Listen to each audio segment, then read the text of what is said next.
Nice. I just have to hit Okay. okay. All right, go ahead and hit okay on that end, and we will be all set.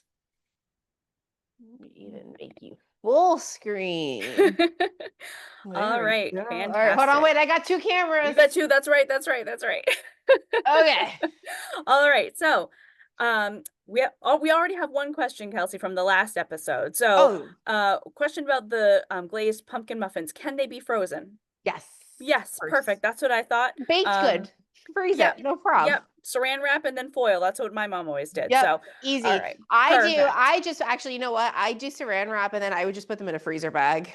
Oh, really? Oh, okay. Oh, Yeah. perfect. Yeah, Call it easy. Because excellent. then they're all like together. You know what I mean? That's right. Okay, excellent. Yeah, that's right. Because I was thinking, but she does bread, so muffins would be different. All right. Yeah. Perfect. Okay, so we are going to get started, everyone. Thank you so much again for joining us this evening for our allergy-friendly Thanksgiving program. And I'm going to turn it over to Chef Kelsey. Awesome. Thank you, Becca. So, hello, I am Chef Kelsey. I am a Lowell-based chef and food educator. I am also the chef and kitchen manager of Brightlock Farm in Winchester, Massachusetts. I do all kinds of things there, but the key is cooking with the seasons and supporting my community. So I do cooking classes, and today was my very last senior tea time of the year. So we had about 50 seniors for tea time treats, and it was wonderful. And farm suppers, and I have a holiday cookie program coming up. So there's really lots of just like awesome, fun, community oriented things. And of course, I work with local libraries for classes just like this. So today we're talking about Thanksgiving. Thanksgiving is just around the corner, a mere 2 weeks away. Is that right? Yeah, I Wow. think it's only 2 weeks away, which is absolutely crazy What? to me. Where did November go? Where did the year go? It was like Where did January the year lasted for go? 5 years, and I then the rest of literally the year feel went like we were by. just doing a holiday program last We year. were, yeah. All right, so Thanksgiving is 2 weeks away, which means it is time to start planning our menus. And one of the things that I think is really important, especially when we're cooking for other people, is cooking food that they can eat, right? So there's a lot of people with dietary needs, sensitivities, vegan, like gluten-free, all of these different things. And I like think it's really nice when someone has an allergy or something and they're going to someone else's home. It can be really stressful for both that person and the person who's hosting, right? Like, what do I make for this person? And I'm here to help you with that. It is easy. It's not hard. We're gonna do a main that could also be a side. We're gonna do a really great side, and we're gonna do a dessert today. So it's gonna be super simple. We're gonna start with our dessert. So for dessert, we're going to be making a pumpkin custard. So this like always makes me think of Thanksgiving at my house because obviously we love pie. And there's like apple pie and pecan pie, all these types of pies. And my mom was like, I'm gonna stop making pumpkin pie. I'm just gonna make pumpkin custard cups. So she would always make these little ramekins of pumpkin custard because then I could have like my crust, like my apple pie, like a small slice of that, but then I could just have this bowl of like luscious pumpkin custard.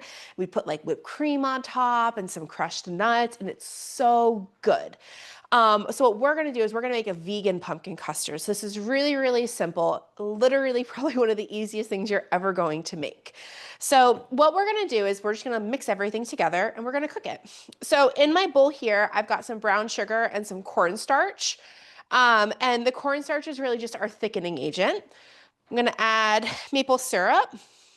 I'm gonna add my fat, which is coconut milk. So the coconut milk helps, it makes it really creamy. But here's the thing, it's not gonna taste coconutty. So I was actually kind of surprised, like, I've made these and I ate them and I did expect there to be a little bit more of a coconut forward flavor, but it really isn't there. It kind of balances with all the other stuff in there. So we've got our coconut milk and then of course my pumpkin. I'm making a half batch because I taught this class earlier this week. So I am drowning in pumpkin custard. So I was like, all right, I'll do a half batch. I can eat two more of these, no problem. There are worse things to drown in. There are worse things to drown in. It's like every single night I'm like, I'm gonna have my pumpkin custard cup. But I don't feel bad because it's like It's coconut milk, which is like vegan. really healthy fats, and there's a little brown sugar, but it's mostly like maple syrup and stuff like that. So it's easy and it's vegan. Yeah. Although let's not fool ourselves, vegan food can be unhealthy. Yeah, French fries are probably vegan, aren't they? I mean, they definitely are, but they're so good. All right, so I added my pumpkin and then I'm gonna add vanilla. I have vanilla bean paste that I'm gonna use. You can use just vanilla extract, but I figured it's a holiday. Let's celebrate. Let's use the vanilla bean paste. All right. And then we're going to add pumpkin pie spice. So I think we made this in the last class. Right? No, we did not. We didn't make pumpkin pie spice? Oh, sorry, the spice, yes, not the Yes, custard, we but did the make the spice. pumpkin pie spice. Yes. So last class we were here, I was making pumpkin muffins and pumpkin pie spice, you can buy it, no problem. But odds are you actually have everything you need for pumpkin pie spice in your pantry. And so what I kind of like to do is at the beginning of pumpkin pie spice season, I'll just make a batch of pumpkin pie spice and then I just keep it in my jar and I have it when I need it. So we're gonna add that and then a little extra cinnamon. And this is the Sally's Baking Addiction pumpkin pie spice is the one that I'm using. Oh, new cinnamon, look at that. But it's like cinnamon and cloves and ginger and nutmeg. And I think that's it. I feel like there's maybe one other thing, but those are all things that we normally have anyways. All right, a little bit of cinnamon. And that's it. That's everything that goes into it. So now all I'm gonna do is just mix it up really well. So you can do this in a blender or a food processor or a mini bullet blender, or you could do it by hand, or you could use, I have my little hand mixer here, so I'm just gonna use this quickly. And it's mostly just because I wanna make sure it's all really well incorporated. Coconut milk can be kind of thick, so just making sure it's all together.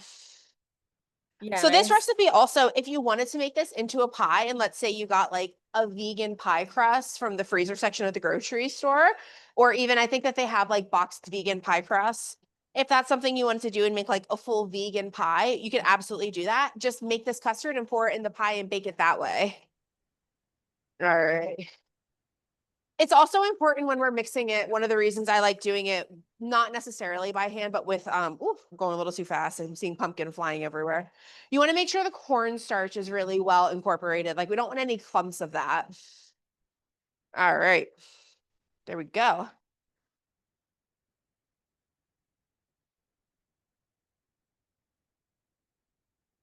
So I'm going to separate this in my little ramekins.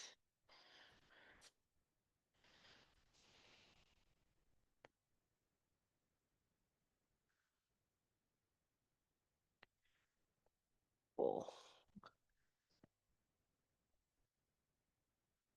There we go. Okay. And then the way that we're going to cook this is we're going to do a bain marie. So what that means is, I'm just going to clean this up a little. It's just like a fancy way of saying that we're cooking it with water. And we're going to kind of have like the water going under. Let me just clear this stuff.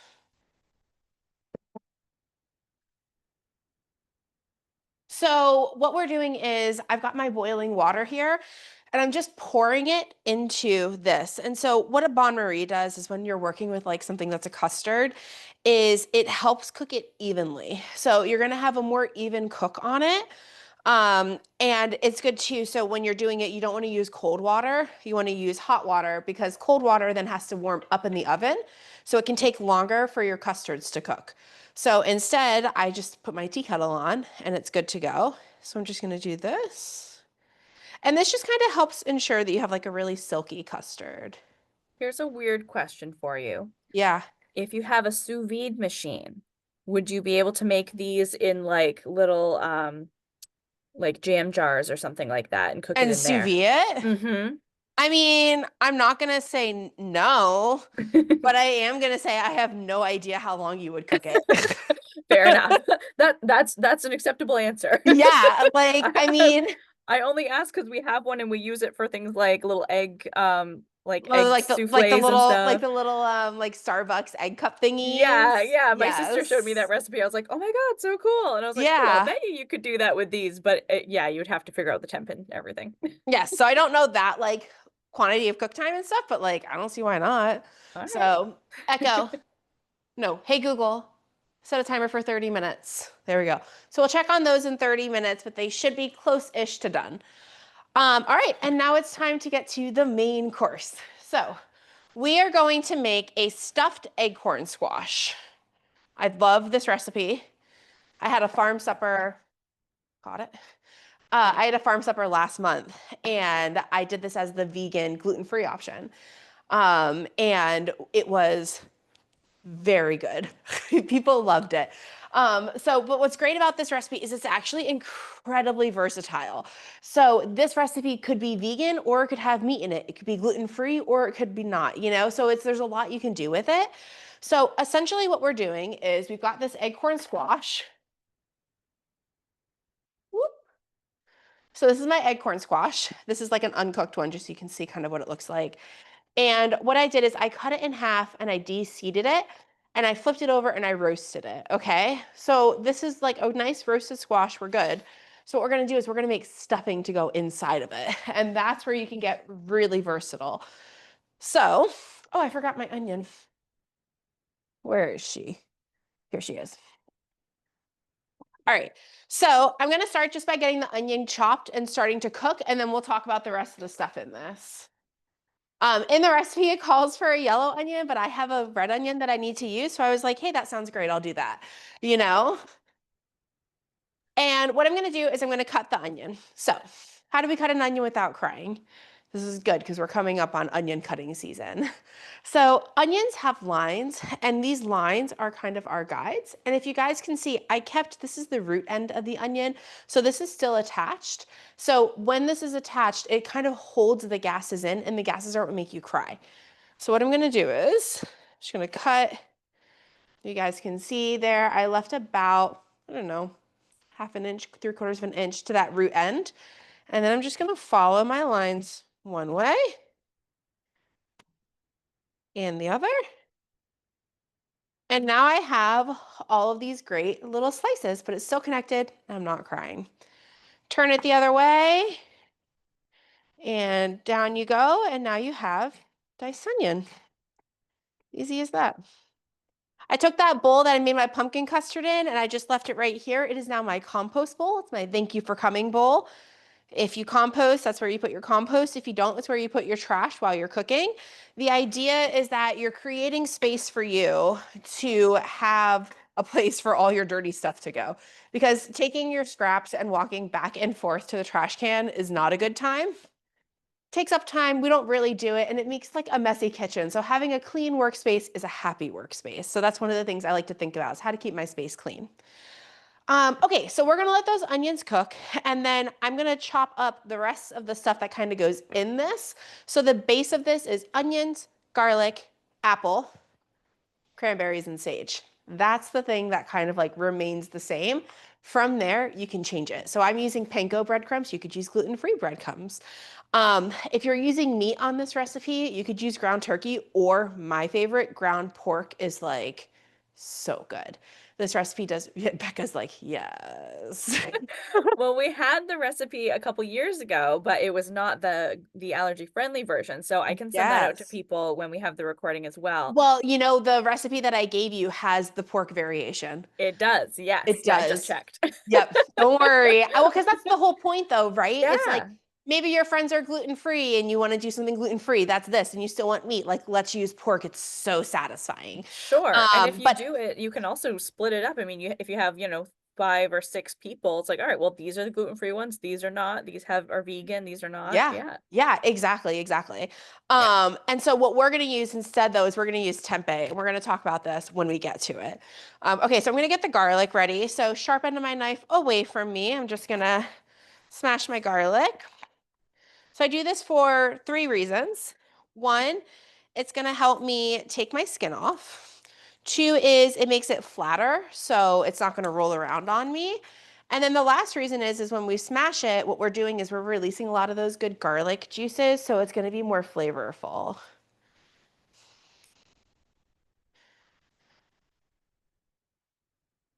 All right.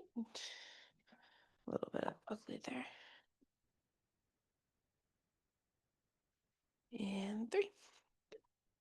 All right, and then I'm just going to give this a rough chop. So I just do a rough chop on the garlic because it's a lot of garlic. So I don't feel the need to go super, super fine because I think it'd be too garlicky if I did. So just a nice rough chop. Then plus I love like when you're eating something like this, like the stuffing, you get a bite and it's just like garlic. So nice. Now, my sister gifted me some delicata squash from her garden that's still sitting Hmm. in my kitchen island. I could use that for this recipe too, right? Totally use that. And delicata squash, you can eat the skin. So you can't eat the squin Oh. on squin. You can't eat the skin on acorn squash, but you can on delicata. So Oh, that could be okay. something where you could like do the delicata squash and then you eat the whole entire thing.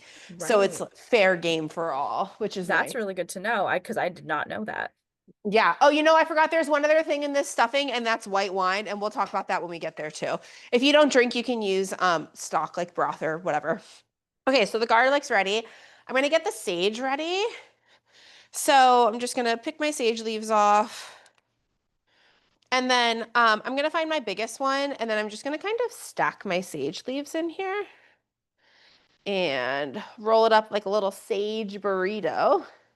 And then I'm gonna do something called chiffonading, which is just a French term that makes it sound super fancy, but all it means is to ribbon. There we go. So now we've got all this beautiful chiffonaded.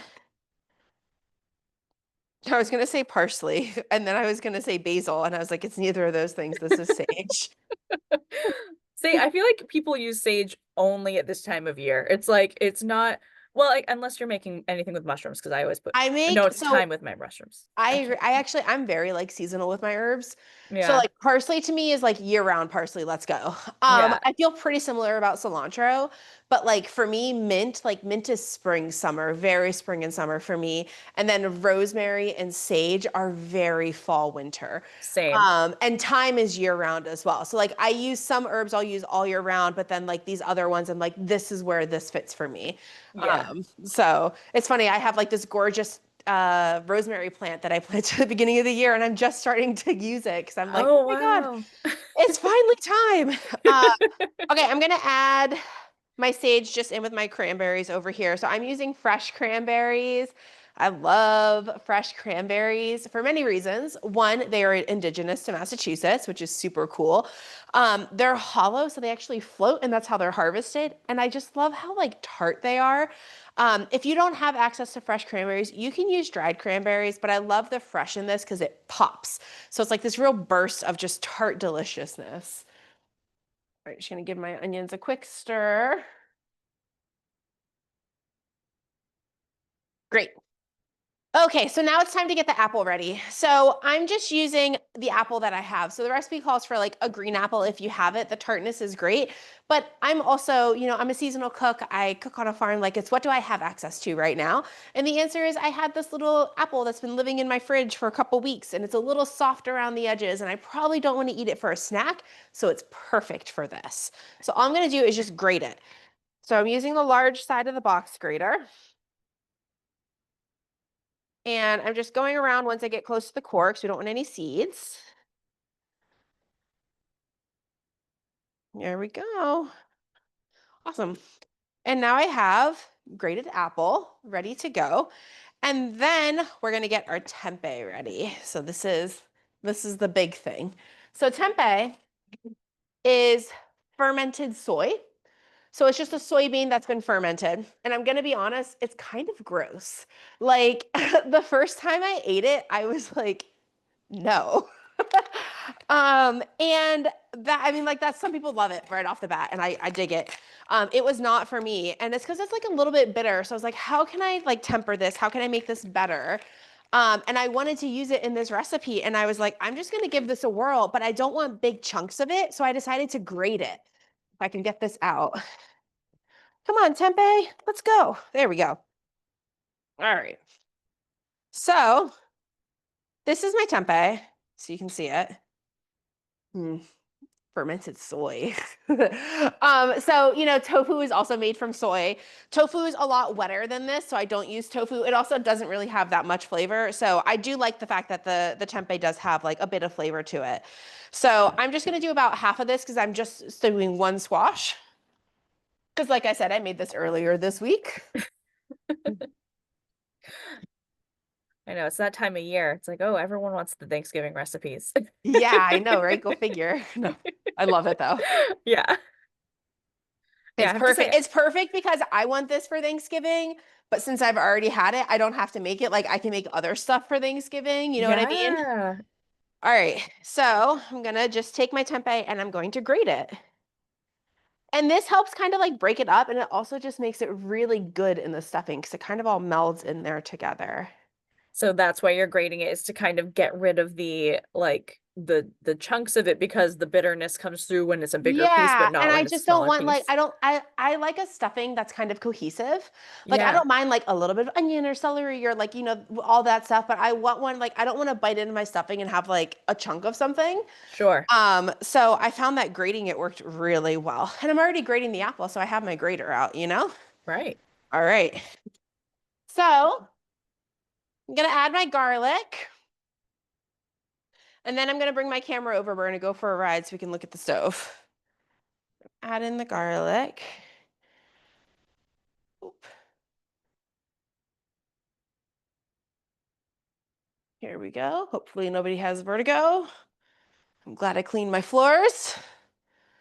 And there we go. All right, so I've added my garlic. When you're cooking garlic, you just need to give it 30 seconds, not even.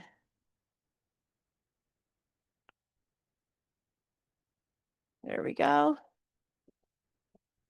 All right, and now I'm gonna add in my tempeh.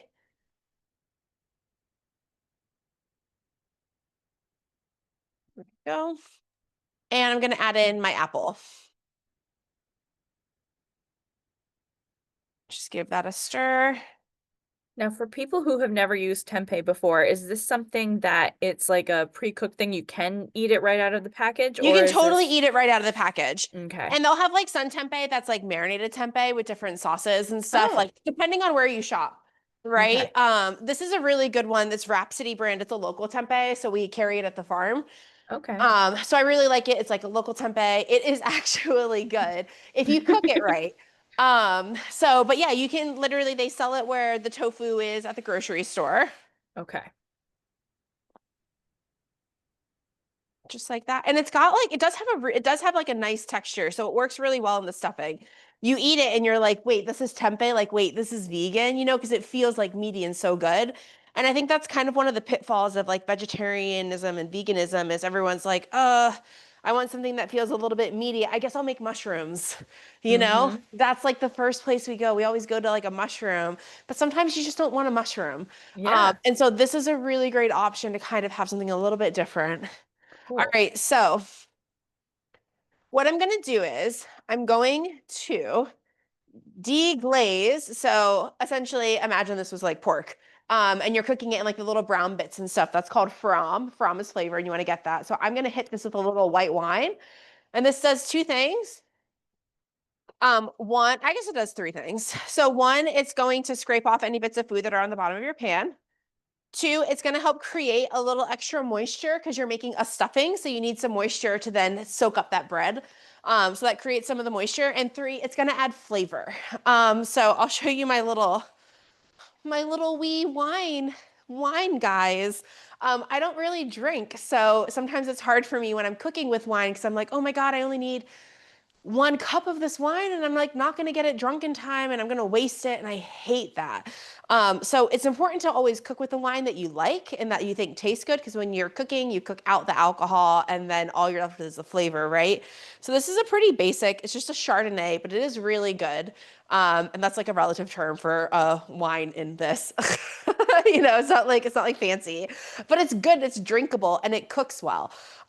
So I got these and I love them. It's perfect for me and what I'm doing. And if I'm like having people over, it's easier to have like a bottle of wine with the food, but all right. Perfect. Okay, so how do you know when your wine has been cooked out? Super easy. You smell it. So when you smell it, like that steam that's coming up, if it burns your nostrils, there's still alcohol in there. So you're gonna let it keep cooking. But I'm good. All right, so I'm gonna add my cranberries and my sage, give this a little stir. And then what I'm gonna do is, I haven't hit this with any pepper, and very little salt. So we're gonna do a little pepper and salt.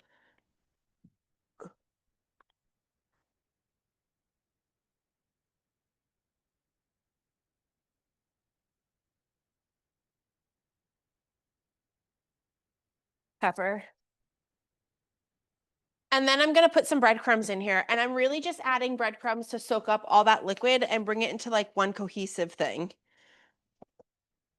And I love cooking with the fresh cranberries. You can start to hear them pop and like the little burst. It's so satisfying. All right, I'm gonna turn this off. It's cool too, when I'm cooking with the tempeh, because I don't have to get it like fully cooked like you would ground pork, it takes less time.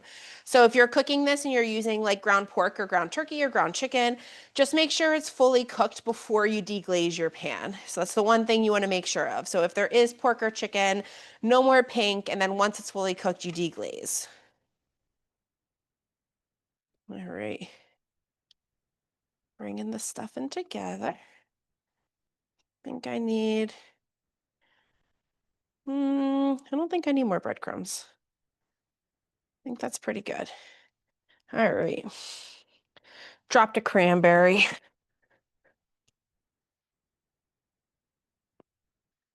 Let's see. Okay, we're gonna come, you guys can see the nice mess that I made on the stove. We're gonna ignore it and come back over here.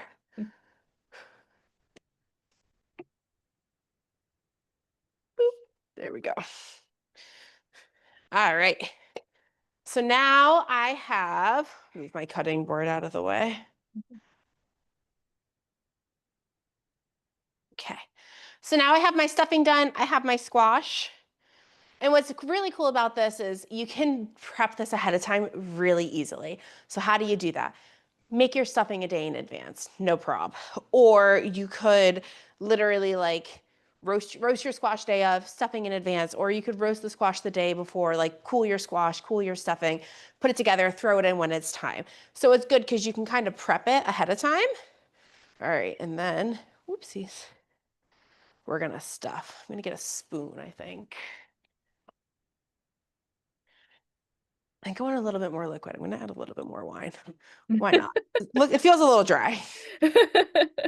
You're like, there's now going to be a little alcohol there. It's fine. The day is over. And I took tomorrow off, so. There you go. All right, we're gonna stuff this bad boy. So I like to I'll stuff it and go flat, and then I'll do like a big mound on top. And what I do is I do all of them kind of stuffed flat first, Mm. and then I mound it because that way I make sure I have enough for everyone.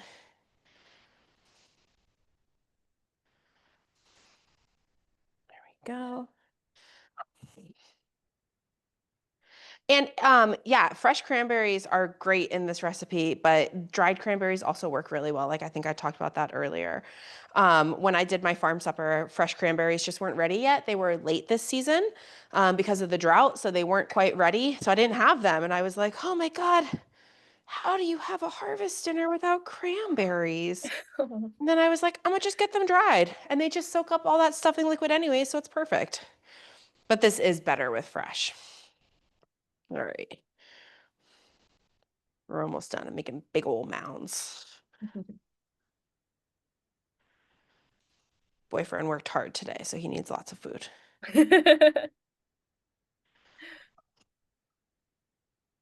All right. There we go. I Boom. just love the wow factor of these two. Like you serve I these at a dinner and people are know. gonna be like, whoa, oh my gosh, like it's so fancy. And it's like, It yeah, this took me looks 15 minutes. right. It looks fancy, but it's easy. Yeah. Like that's like those are the best recipes. Yeah. And it's just because you're stuffing a squash. Yeah. Like making stuffing that took me no time at all. Like Yeah. roasting the squash is very hands off. So it's really awesome. And something too, like let's say I'm just going to throw this in the oven. So essentially what's great about this is because my squash is fully cooked, my stuffing is fully cooked. So I don't have to cook this for a really long time. All I'm doing is putting it in the oven until I get a nice crunch on top. Hmm. And, if you're pressed for time, which sometimes we are around the holidays, just put it on broil and watch it. Yeah. Don't I burn mean. it, but you could do that. All right, so that's going to go in. I'm going to get my little, clean that up. Shockingly clean today, which is awesome. Oh my God, and now I have some wine that I can drink while we finish. There you go. All right, I'm gonna check on our custard. Hey Google, how much time's left on my timer? Nice. All right, so they've been in for 20 minutes. So these have been in for 20 minutes. And as you guys can see, they still have a lot of jiggle in them. So I'm gonna put them back. What we're looking for is the edges to be set and just a little wiggle jiggle in the middle, okay? All right. So, and we'll check on those in 10 minutes, and I have a feeling they're gonna be done in 10 minutes. And depending on, so when you think about like the custards, it might take you less time to cook them than it does me. So mine are like really thick, so they're probably gonna take like closer to 30 minutes. If you're making it in something that's thinner, it's gonna take less time. So always set a timer for like 15, 20 minutes and look at it and then start adding like 5 minutes, 10 minutes based on kind of like what you think. All right, so our main is in the oven, dessert is in the oven. There's just one more thing to do, and that's make a slaw. So I think Thanksgiving food is delicious, like really it is, but it's heavy, right? It is very heavy. There's not a lot of acid at the Thanksgiving table. And so something that I love to do is make a really fresh, crunchy slaw. It's a way to bring acidity and freshness and just a little bit something different to the table to kind of help brighten everything else up. I feel like if I eat a slaw, I can then eat more mashed potatoes. You know what I mean? Mashed potatoes is usually my like dessert at Thanksgiving. Everyone moves on to pie, and I'm like, I'm gonna have another serving of mashed potatoes. Potatoes. I can't help it. I love them so much. Oh I my only God, have them like once a year, so right. I know I don't have mashed potatoes often either, but I yeah, love them. me too. Um, so they were like my favorite as a kid. All right, so we're gonna make a vinegar-based slaw. It's gonna be really simple. We're making a fall slaw, and I will talk about the vegetables later. I'm gonna start with the dressing. So I really like making my own dressings. I think it's one of the easiest things that you can do. When you look at like the ingredients at the grocery store, it's kind of amazing how much goes into a salad dressing at the like that's bottled versus it's really just for me, I always put shallots in a dressing. Like if there are no shallots, it's probably not a salad dressing that I made. So you have like shallots, fat and oil, right? That's it. Or sorry, not fat and oil. Fat and oil are the same thing. Shallots, olive oil, and a vinegar. And that's kind of like the base. So I'm gonna start by cutting my shallot. This is a very big shallot, so I'm gonna cut it in half, and I'm gonna store half of it for later. So I'm just gonna peel off the skin. It's gonna go in my baggie. I'm gonna put it in my fridge, and I can use it later. By put it in my fridge, I'm gonna put it over here. All right. So the shallot is just like the onion, right? So we're gonna cut it just the same.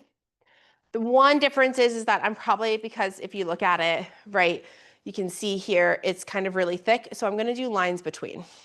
So I'm just gonna start with my first set of lines, right? And then what I'm gonna do is I'm just gonna go between. So if you guys see here, when you go between on an onion like that, essentially, or shallot, which is like an onion, what you're doing is you're making smaller cuts, like you're making thinner layers. Okay, and then I'm just going to.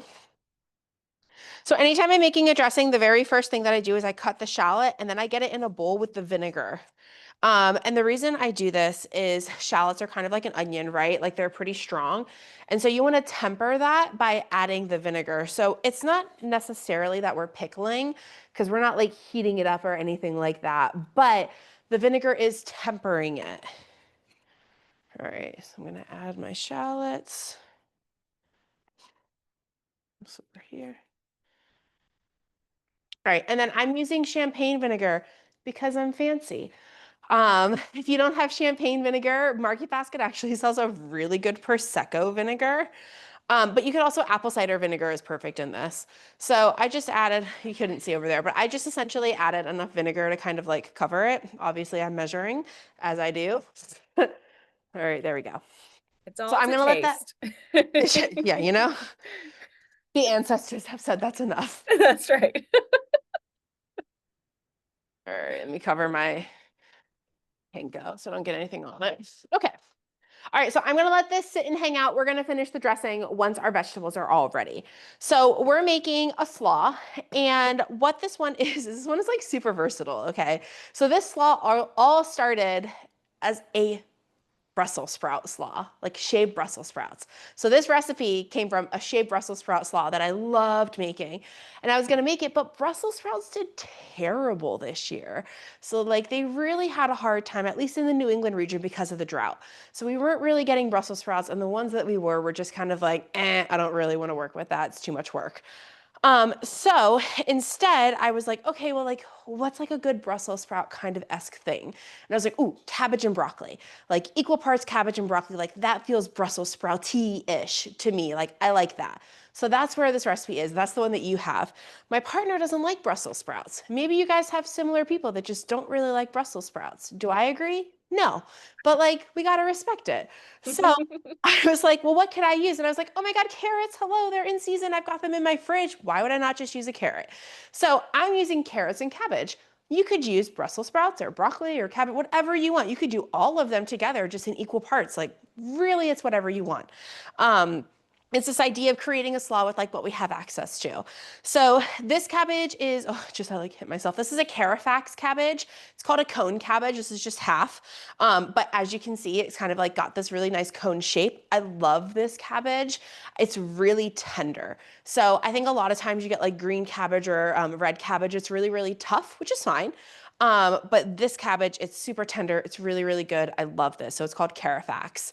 And it's got this little right here. It kind of looks like a tree. But this is the not the root. Why am I Like the the stem. core? It's the Oh, core. The oh, there stem. you Well, yeah, it is the stem, but it's the core. So I'm just gonna cut the core out. So it's gonna be just like a little, I'm gonna turn it into like a little Christmas tree. Look at that. go. So cute, my little tree in the Perfect. compost. All right, and then I'm just going to cut it. So now I have these two pieces and they lie relatively flat for me, which is great because I can chop it this way. If you're using like a green cabbage and you're like, I don't even know how to break this bad boy down. I just cut a chunk. That's what I do. So I take it and I'm like, I'm gonna cut this piece of it. So imagine this is our big round cabbage and it's huge. I'm just gonna take my knife and I'm gonna go whoop, and I'm gonna cut down a chunk of it. And that's gonna make it so that I can process it, right? So it's about cutting it down. The core is obviously gonna be really big. So cut those edges. And then you can always peel some of these layers back so it's nice and flat so you can chop it. Okay. The other thing is you can easily grate it. I'm a huge fan of a food processor grating attachment, especially if I'm cooking for a crowd. So if you have a lot of people coming and you're like, nope, food processor. That's what I do. So like even like this broccoli slaw, I made it for 40 people once. And I was, no, 60 people. I hope you don't have 60 people at your Thanksgiving. But if you do, food processor, grating attachment, it's awesome. And I was gonna say the same for like the stuffing. You know, you can put your apple through there. You can put the tempeh through there. Like it just makes it a lot easier. So don't be afraid to kind of use these tools to your advantage, right? All right, so but in this case, this is nice and flat. I'm gonna move this so you can see my chopping. Okay. And I'm just going to literally do nice thin chops all the way down. I'm just moving my knife down as I go, slow and steady. And I'm just trying to get it as small as possible. Again, what's nice about this cabbage is because it's so tender, if I have some bigger pieces, it's actually kind of okay because it's not like you're chewing it like, yum. You know what I mean? All right, so we're gonna add this. And then, you know, we talk about a lot again on Thanksgiving. Wow, are we making a lot of food? How do we do all this? This is another thing that's so easy to prep ahead of time. Make your dressing, put it in a container, prep all of your veggies, put them in a bowl. Right before, like when you're kind of getting ready to start doing things, you have some downtime, put it all together and you're done, right? Easy peasy. All right, so we're gonna do the same thing over here. I'm actually gonna get rid of this leaf here and this one and that one. There we go.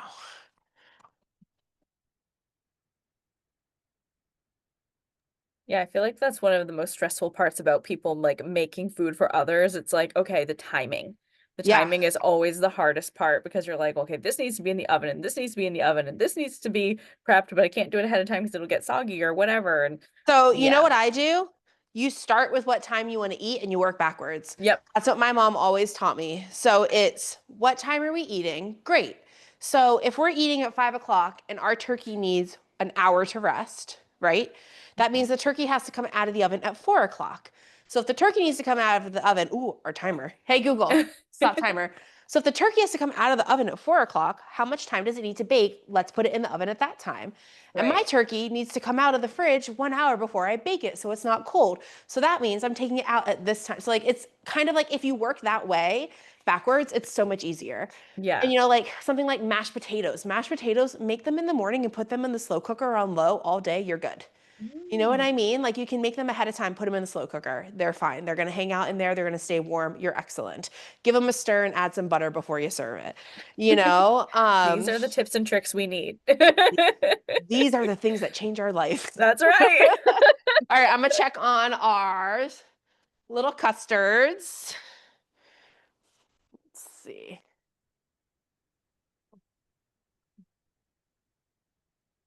They need a couple more minutes still. So I'm going to show you guys so you can see here. I'm going to give it a little jiggle and you can see it's kind of starting to get solid on the edges, but it's still kind of wet in the middle. So we're going to go back in the oven. Echo. Oh no, echo. You guys can always tell when I've been working because at work my system is Echo and at home it's Google. So like I'm just like, ah. Hey Google, what time is it? No, what time is it? It's 7:45. Oh my God, amazing. Really? Yeah, I know. Okay. Hey I Google, know. set a timer for 7 minutes. We'll check back in 7 minutes. All right. We have actually a question about the mashed potato tip. Let's go. You mash them ahead of time? Yes. hmm And then what temperature do you leave them on in the slow cooker? So I put it on low because Just like on low. Okay. yeah, because you don't want to leave it on like keep warm because that might not necessarily hold them at the proper temperature. So, Okay. but as long as your slow cooker holds appropriate temperature when it's on low, just do that. Like that's what my mom would do. We'd make the mashed potatoes and they would go in the slow cooker, and then that way, like every now and again, like give it a stir. But like you're pretty good, and it's like they're finished. They're Right. good to go. So we would do that with our mashed potatoes, and then we would make stuffing balls for stuffing, and Yes. I know we've made them before. Yes. So we'd make stuffing balls, and then those stuffing balls we'd like put them in the oven, and then we'd take them out, and then we'd like reheat them right before we ate. So like there's different things that you can kind of do, and ways that you can kind of like play with it and time it. Because it's hard. We only have so much oven space, right? But I Yeah. think like the thing about that is like that's what makes this such a great side, right? There's no cooking involved. We're chopping and making a dressing, like praise. You know what I Yeah. mean? Easy. Um, so let's Uh, finish our slaw. Let's see. We're gonna peel this carrot. So we're gonna teach you how to peel a carrot. You're probably like, Kelsey, I know how to do that. But I'm like, no, I'm gonna show you a better way. Okay, so this is my peeler. This is just a normal, regular, everyday peeler. It's just got the blades on two sides. So all that you have to do is back and forth, turning my carrot. Look at that. That bottom part is already peeled. Flip it around. Boom, done. My carrot is peeled, all set. Doesn't that make it easy? I'm gonna cut off the end here. Get rid of all this.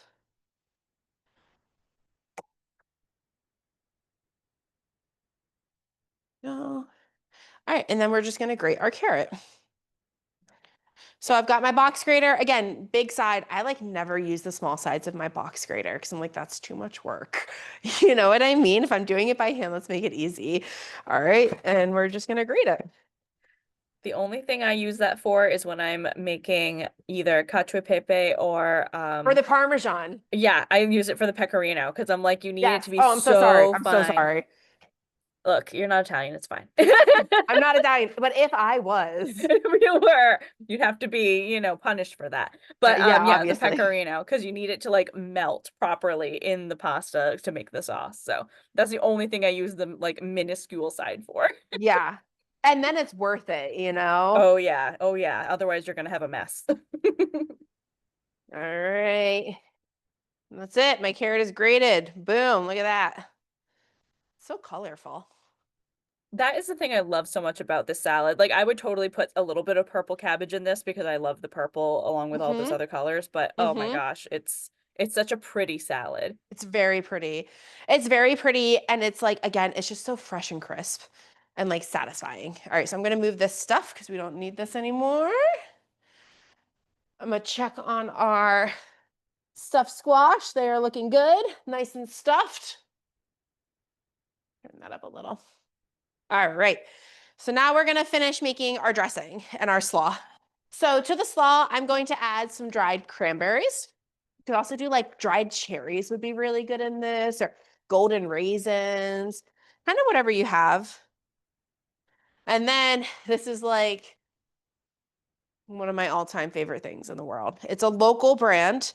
They're Stony Brook maple pepitas, so maple pumpkin seeds. And when I tell you, they are like they're like crack. They are so good. And Wegmans sells them. So we have them at the farm. But if you can't get to Right Lock Farm, just go to Wegmans. Wegmans has them. They're in the same aisle as like the dried fruit and like all the other seeds. So I'm going to add these. They're so good.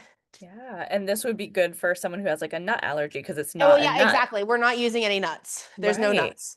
So we're just using pepitas. So like I actually kind of like when I'm cooking for a crowd, I like to avoid nuts. Hmm. But I love a crunchy element. So this is where I'm gonna get that. All right, I'm just gonna do some salt and pepper in here.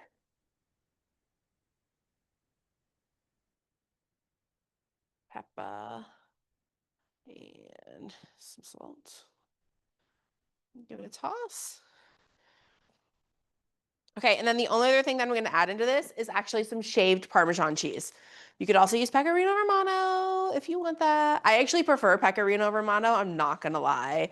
It's so good. Pecorino is so salty. It's so It's so delicious. salty. Yeah. Okay, so I'm just gonna do this. It's just like shaved. I got it at the store, but you could do it yourself. Just some shaved cheese. I'm gonna save some for topping. All right, and now we're gonna make the rest of our dressing. It's so easy, so simple. So I've got my shallots cooking in my vinegar. All right, gonna add some olive oil, a little salt and pepper to this. So do you use an emulsifier in this one, like a mustard, or no? You just keep Yes, it I the use oil. mustard. Oh, you mustard. Yeah, Okay. me shaking my head no, like I don't even know what you're asking. I All know that right. was one thing I learned when I was making salad dressings. So like you need something to hold the vinegar and oil together. I was like, Yeah, oh, but I you know what? never You could thought also about use like that. a splash of water. Oh, Yeah, really? so a splash of water Oh, can help bring those things together too. All right, okay, good and to then know. mustard. I'm using whole grain mustard because I like the pops of it. You know what I'm gonna do? I don't like this bowl that I chose. My preferred method of salad dressing making is a jar. I don't know why I didn't do that to begin with. Look at that. There we go.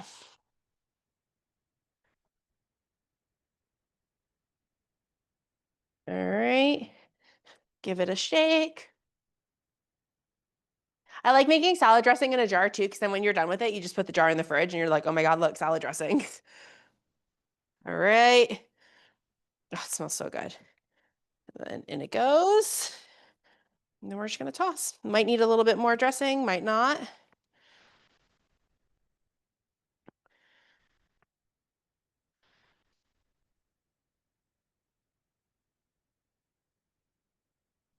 Okay, this looks good. I'm gonna do a little bit more. I don't want it wet. Hey Google, stop timer. There we go. That should be our custard. Let's check it. Yes, this looks good.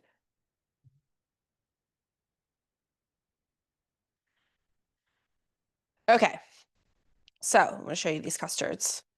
Let me get my hot pad. Cooling rack. There we go. So we do have a question about the custards. Let's go. Someone is asking, what would you use if people don't like pumpkin? Is there another like Like you could do like sweet potato huge sweet potato? Okay, or like something like butternut that. squash. You know what I Okay. mean? All right. Sounds good. Yeah. Like something like that. I would say like for like a flavor like this. You could always like there are like easy vegan like chocolate mousses that don't even necessarily need to be cooked, which could be like another cool option if you wanted to do something like that. All Okay. right, so I'm gonna show you guys. So these are done. And when I give it a jiggle, you can see the edges are set, but the inside, like the center is jiggly. That's totally fine. It's kind of like when you take a pumpkin pie out of the oven, right? You want that center jiggly because it's gonna keep cooking, right? Like it's still really, really hot. So it's gonna cool down for about hour. And then once it's cool, it can go in the fridge and you're gonna like let it set. I like to let it set overnight. And then it's just so good. And you can Okay. serve that with like coconut whipped cream and crushed pecans and stuff like that, or the maple pepitas. All right.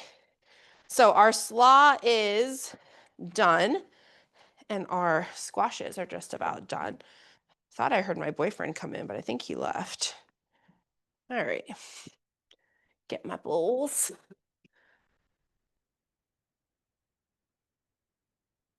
And, oh, yeah.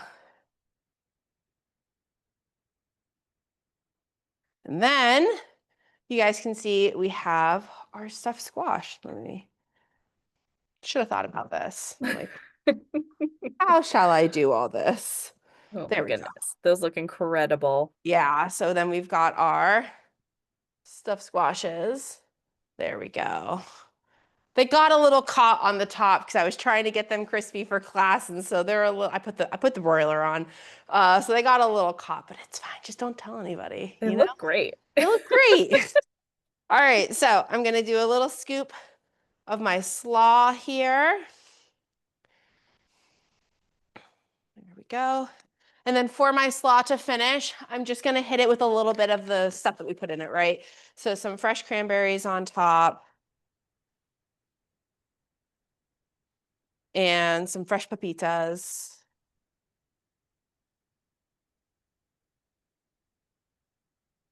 Got like barely any left in this bag, so we're just gonna go extra heavy. So why Mhm. not? Whoop. And then of course a little bit of cheese. And like if you have someone who's vegan, you can leave the cheese out. That's totally fine, not a problem. Okay.